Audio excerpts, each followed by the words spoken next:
guys, what's up? So, if you do not like my videos that are not related to books, you can just skip out on this one. This channel is always going to be 90 to 95% about books forever and ever. I love books and that's why I made it, but I'm gonna talk about something else today. So a little while ago, I made a video about disabilities in the media, and I talked a little bit about how I was legally blind, and I have mentioned that in a few of my videos, and if you've never seen any of those videos and you have no idea what I'm talking about, that's okay. You don't have to see those videos to understand this. But anyway, I got a message from a girl named Kate on Twitter. I will link her channel below, and she wanted me to make a video kind of talking about misconceptions that able-bodied people have about disabled people, and that kind of inspired me to make this video. The only disability I have is a visual impairment, so I can't speak for other disabilities, but it's my passion in life to educate people about blindness and visual impairments because there's so much false information out there. I just want to make a little bit of a fun educational video to kind of try to break the stigma, and if I can teach one person one thing, that's enough for me. I just thought it would be a fun idea, and I hope it won't be too boring.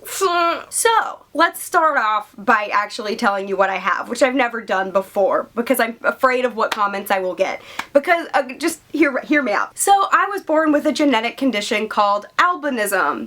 The slang term for that is albino. Yes, I am an albino. I can already see the comments flooding in, just flooding in, accusing me of lying. You're not an albino, your eyes are hazel. You're not an albino, you're not pale enough, da-da-da. I've heard this my whole life. And the two things I would say to those people are, A, albinism is a wide spectrum. There are so many different types. All the different types have varying degrees of pigment.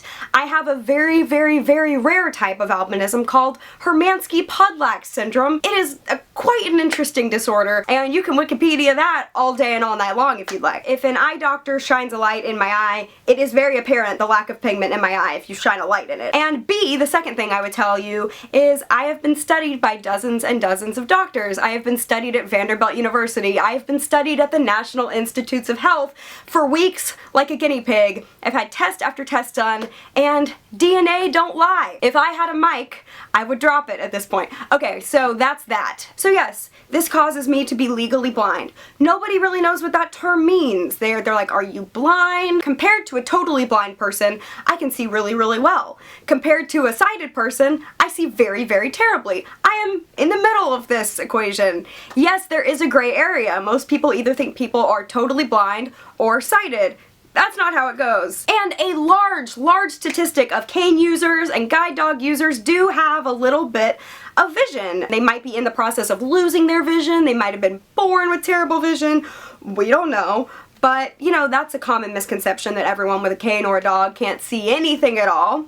And very untrue. I mean, some people obviously can't see anything at all, but not everybody. So the most common confusion slash question I get about my vision is, why don't you wear glasses? Why don't you wear contacts? Why don't you have surgery? And in order to answer this question, I'm just gonna have to explain really what the term legally blind actually means from a medical standpoint. I'm not a doctor, but let's try this out, okay? I'm sure you're all familiar with the term 20/20 vision. That is perfect vision. If it's written out, it looks like this, 20/20. In order to be legally blind, your vision has to be 20/200 or worse. So it could be 2400, 2600, so on. And the way they determine this is that chart at the eye doctor. It has a big E at the top, and then the letters get smaller and smaller and smaller. But what do these numbers mean? Okay, let me try to explain this. My vision is anywhere between 2200 and 2400. It fluctuates and gets better and worse depending on lighting and all of that. But for the sake of this, let's say I'm 2200. Okay, what a person with 20/20 vision can see all the way from 200 feet away, I would have to be 20 feet away to see the exact same thing. Now though.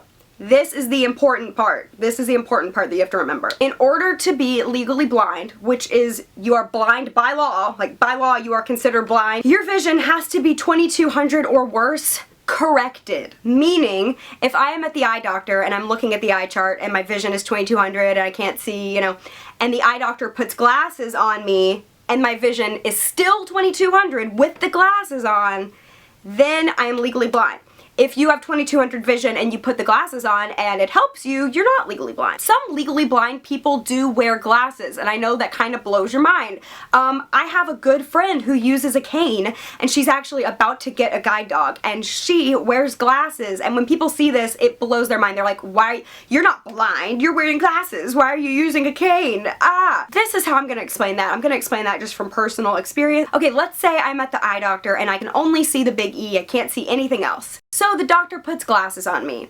I can still only see the big E. I can't see anything below the big E still, so my vision is not corrected, but the big E is a little bit sharper, a little bit clearer. So basically you just have to decide if that's worth it for you. Some visually impaired people think wearing glasses is worth it for them. That little bit of clarity helps them a little bit. It doesn't help me enough. I'm not gonna wear glasses every day for that tiny bit. It's barely anything, honestly.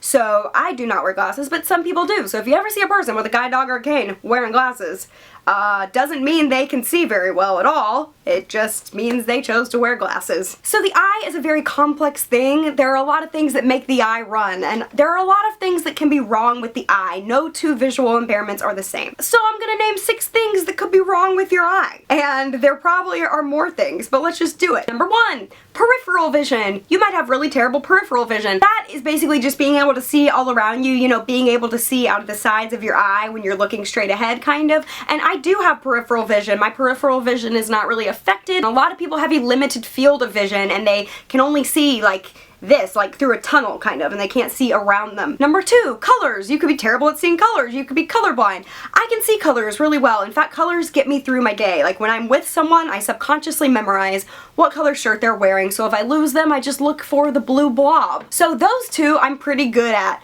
There are 4 more things on this list of 6 things that my eyes really suck at. Next up, depth perception.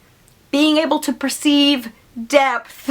I have horrendous depth perception. If I'm standing at the top of a step, I can't tell if that step is 5 inches tall, 5 feet tall, 5 centimeters tall. I have no idea how tall that step is, which is why, where is it? My lovely child, my lovely baby, my lovely cane comes in handy, because this helps me go down steps and not fall on my face and die. Next, light sensitivity. You could be really, really sensitive to the sun, or really, really sensitive to the darkness and you can't see at night. I kind of have both of these, especially the sun. I am extra sensitive to the sun, albino.